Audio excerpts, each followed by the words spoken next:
Uzodibatsira fata murungu areo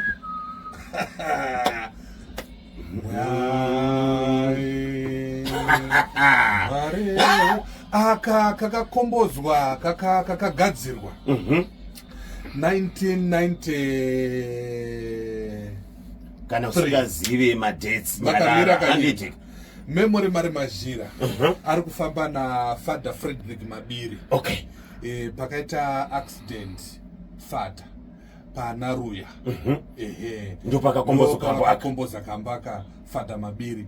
Saka vakazoshaika netsaona last year but one nematambudziko Nakariba Road. Frederick Mabiri ndiye akaimba kanyumbo kamweka. Okay. Ndiye akalifata watuka. Sendikizo. But kamfamba kantamangisa gazi. Haikona bichana. Asekurudumba mabvibva ka. Ukangoita tenepo nengodzivira amai kamai matore. Pa concession. Mai matore pa concession apa. Vakatochibata chimutizo. Nditokuudza. Mai magoga. Yes. Vafadha gutu kusenteresa. Haunenge wagonera. But I was not happy. Nezvaitika pa X. Pa weekend nankani ya chechi. Chinofadza kanyemba ka ndechekuti vanhu vese kana vachikombera machechi kunyange vakaita sei vachimbokomberei kumachechi. Aiwa vachigara pasi kuti tikuenda kuEaster ikarenda reRoma, right? Saka vangada kuita zviitiko zvese zviri zvavanoita varushandisa karenda reRoma pamachechi. Zvazodai kuti kudini ko vanotomirira kunzwa kuti Easter iriko rini ichitaurwa neRoma. Mwari watinonamata mwari mumwe chete. Christmas iriko rini inotaurwa neRoma. Saka vanhu vakataura amai ndimai. Okay. Saka lokuti amai ndiroma. Roma ka. Pamachechi ese Roma ihombeka. Vakaite sei? Aiwa hapana. Unozvati wakaenda kune mamwe machechi kana usinombopinda mumutero wemisa unonzwa soti hauna kupinda. Unofanira kupinda mumutero wemisa. Zikanzi aiwa zvenda zvinonoke kungoenda kuchechi tatokuda izvozvo. Takomirira bhora. Kune zvakawanda zvoitwa kuRoma. Zvakawanda. Aiwa tinotenda. Machechi services. Machechi services. Inoitewo zvenyu. Ikozokopia machechi. Unokombera uchikombere machechi. Ikunamata zvako. Ikunamata zvako. Kana ukombewa kukundika manje. Kukundika. Saka zviri seiko? Ungada kubvisa Roma kuchimisa pane chimwe chitendero. Vakatobva muRoma hana dzawo inete. Chakanakira nyika yeZimbabwe ndechekuti freedom of worship. Ndizvozvo. Vanhu vanonamata vanopinda makereke avanoda. Exactly. Ndizvo zvitikuonekwa nevanhu vanopinda machechi akaenda. Kaka. Irambai muri kwamuri. Zvakangova nechimuti. Chinobatwa nemunhu wese. Right. Nditenderewo vakavhara mapothole ari muna Bishop Gao. Usadaro kanya. Tichibva muna Solomon Mujuru yaimzikanwa nzi Kickman. Tichikwidza kawo. Bishop Gao. Vakamavhara. Kuita kumanama bwino. Ndo zvatinogara chingokurudzira. Ndo zvinoda. Basa ra waterfalls. Waterfalls pane basa. Waterfalls ine basa. Waterfalls. Waterfalls. Apa nkasa ka ekubvumba rini. Saka naye.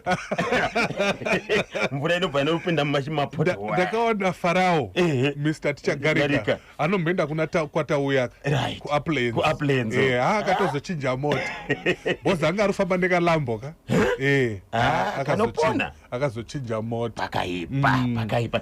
Ndiri kutenda Harare Drive kubva apa Chinzowapo. Yakavhurwa. Haisati yavhurwa. But yave pa traffic light pa Southampton pa police station. Saka izvozvi vari kurova roundabout. Parikugadzira roundabout. Ndokudza. Parikugadzira roundabout. Thank you Honorable Mona. Vakata take over marodzi emuHarare. Roundabout. Yes. Thank you Advocate Honorable Mona. Basa rakanaka. Chikumbiro ndofunga ndiche cancel. Tiri muna Simon Mazorodze. Tikuenda kumasvingo anditi? Ndizvozvo. Tobva tatenda kupinda muna Willowvale. Apa pane bus stop apa. Pane bus stop. Pane magetsi aripo, pane chitichi chemagetsi. Ipapo pane mvura iri kubuda.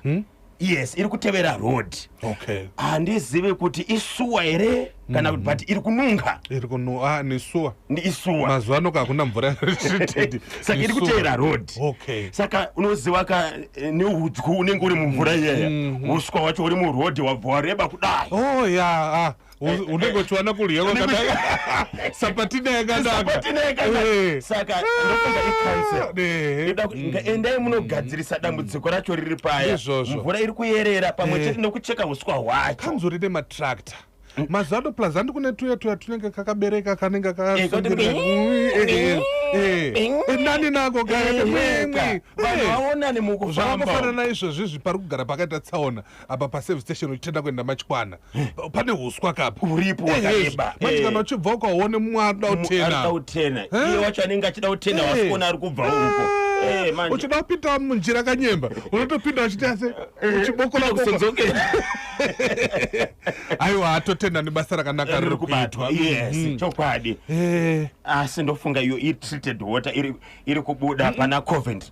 Izvozvi unyore huno Coventry na kurumbiza kureva kanyembwa ndikana ndayebwa bakamera kurumbiza itandeze road yacho inkwira napadzuri ndiwasha imweyo ka Coventry ka aiwa Coventry ndianodzika uyu wacho anoya ku Rotten Row wakamungwarira Rotten Row na Coventry pane mvura yakachena iri kutera road iyo wiri ichitopinda munani road notena kuenda huko kumakoti kumakoti iwe atitiri muna Coventry ndianoenda kurugare iri kuzatena ichipita mtaundi apa ndekari kumambuyo uri kumashure katutaro kumberi kwake saka kanse ungaende kunotarisa pane mvura yakachena iri toyerera chikumbiro Fidel Castro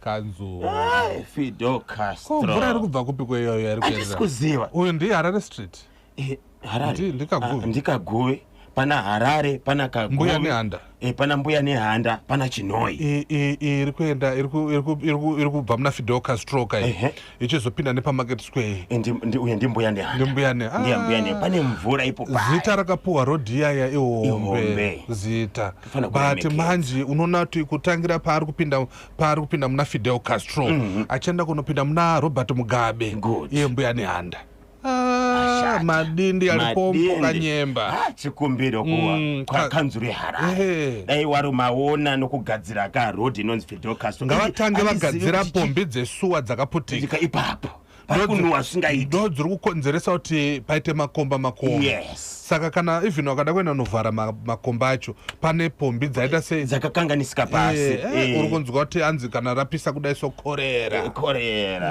kuita ntaundi Fidel Castro ndizuro wakaenda muna Timani motoka inini siwadaro ndaona kawara kukonza kanyemba kuri kuenda kamona Timani moto ndirazvura nako dhuma honorable minister torerai moto usadaro kanyemba zvikanzi ichi chimuti ichi aribe kupasa bzvindu zvangu aribe hatitani aribe kukubvunza honorable torerai aribe kukubvunza angudziwa kanyemba kudziwa ini sorry Blazes ayungomhoresa ka Team National FM zvikanzi aiwa chimuti namwe makachibata aiwa totenda honorable Blaz mazano vari kufamba vari kumhanya ndiraona kana paplatform avo ka wantu ari kuafonera vakatokanda ka Starlink kit paChapoto primary kanyemba Chapoto secondary saka kwasara Mariga ko nai honorable itanika kuti kaitanoka unotaura zvakanaka kaitano secondary kaitano primary Starlink na Nkumbura unowaudza vanonyora tsamba vaendese kuofisi kwa honorable minister headmaster pa kaitano secondary na ku primary ndifonereni na pa Nkumbura primary na secondary ndifonereni mandifonera lero tinembe karta yache imwe iende kuofisi uko mupasiwe chi Starlink zvikoro zvese zvinobva nekuna bla nakanyemba aoneka ndo yaukatamanga iri kuti masaisai asvike living no place and no one behind nditsvagirawo kuna baba namai marecha Chelsea kutamba rini? Kutamba nasi ka. Nditsvagiro kuna Boss Chineke Mofela. Chelsea kutamba rini? Nasi. Nditsvagiro kuna Khule Mavako. Chelsea kutamba rini? Nasi. Bhadharai kuitira kuti svise chichemo chenyu kudzvare mukati. Ndizvozvo. Makasabhadhara inofa kwenyu. Inofa kwenyu. Chichemo chisvika ine Leeds United. Ndiani ko muprofita wandakaona? Akaita sei? Anga achishandira mudzimai so. Kupi? Iri kutendera pa social media. Ndikukuza muno muZimbabwe. Muno muZimbabwe. Asati abatwa. Ameno. Aiwa inofambirwa manje nemapurisa. Usadaro. Ngazi wacho autoti achika munombo achikiswa. Kochikwe. Dai. Nyaya dzati dzinouya nana baba Isabel pano. Chokwadi. Ndasaya unoziya. Ndakatomboti kuna baba Alois naye baba Alois koma mbona zvandiri kuona zvikanzenda zvona kuna Jimmy Julius. Aiwa don't worry. Inofambirwa unoziya ka commissioner. Ko kuchechi mapita sei. Kutemba nyati. Nyaya yacho kana yangosvika chete maoko mawo. Komana. Zviri kuitika kumachechi. Machechi uko. Chenjerani imwe. Imi. Chenjerani machechi aya. Anze kudiko na Mr. Jan Mr. Mtasi. Andisikuziva. Asina iri kuwina. Ndiki timu chamisa Arsenal. Chino ndichavo kai. Ndakanzwa pachivuka. Chii chiri kuitika? Mr. Giant. Ndikukuza kanyemba. Mafoni. Bye bye. Saka ndikuona kanyemba. All right.